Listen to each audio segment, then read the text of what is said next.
세월호 특별수사단이 참사 당시 구조 의무를 다하지 않은 혐의로 김석균 당시 해양경찰청장 등 해경지휘부 6명의 구속영장을 청구했습니다. 검찰이 당시 해경 수뇌부의 신병 확보에 나선 건 세월호 참사 이후 5년여 만에 처음입니다. 박석영 기자의 보도입니다.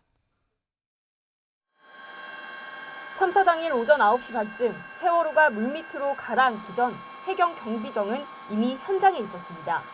선원들이 일부 탈출했을 정도로 이동 가능한 상황이었지만 도착 이후 50분이 흐르고 뱃머리만 남긴 채 침몰할 때까지 남은 탑승객을 적극 구조하려는 해경의 시도는 찾아볼 수 없었습니다. P123, 현재 여객선에 경찰관 몇 명 들어가 있습니까?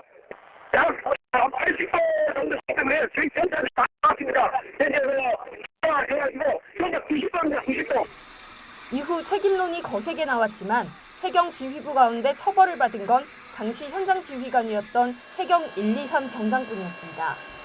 참사 발생 5년여 만에 전면 재수사에 나선 검찰특별수사단은 당시 처벌을 받지 않은 해경 지휘부 6명에 대해 무더기 구속영장을 청구했습니다. 김석균 당시 해양경찰청장과 김수현 전 서해지방해양경찰청장, 김문홍 전 목포해양경찰서장 등 해경 수뇌부와 실무자들 6명이 대상입니다. 승객 퇴선 유도 지휘 등 구조에 필요한 의무를 다하지 않아 승객과 선원 303명을 숨지게 하고 140여 명을 다치게 한 혐의입니다. 일부에게는 사고 초동 조치를 제대로 하지 않고도 이를 숨기기 위해 각종 보고 문건을 허위로 작성한 혐의가 적용됐습니다. 당시 증인이 보고했던 자료들 중에 잘못된 내용이나 사실과 다른 내용이 없던가요? 지금 아시다시피 벌써 시간이 꽤 된 상황에서 제가 세세한 내용에 그 내용이 어떤 내용이 들어가 있었고 그거에 대해서 잘 알 수가 있는 상황이 아닙니다.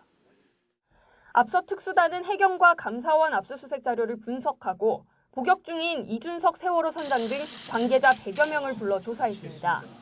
검찰은 해경 지휘부에 대한 신병 확보 여부가 정해지면 박근혜 전 대통령의 사라진 7시간 등 청와대 부실 대응 과정도 다시 확인할 방침입니다. YTN 박석영입니다.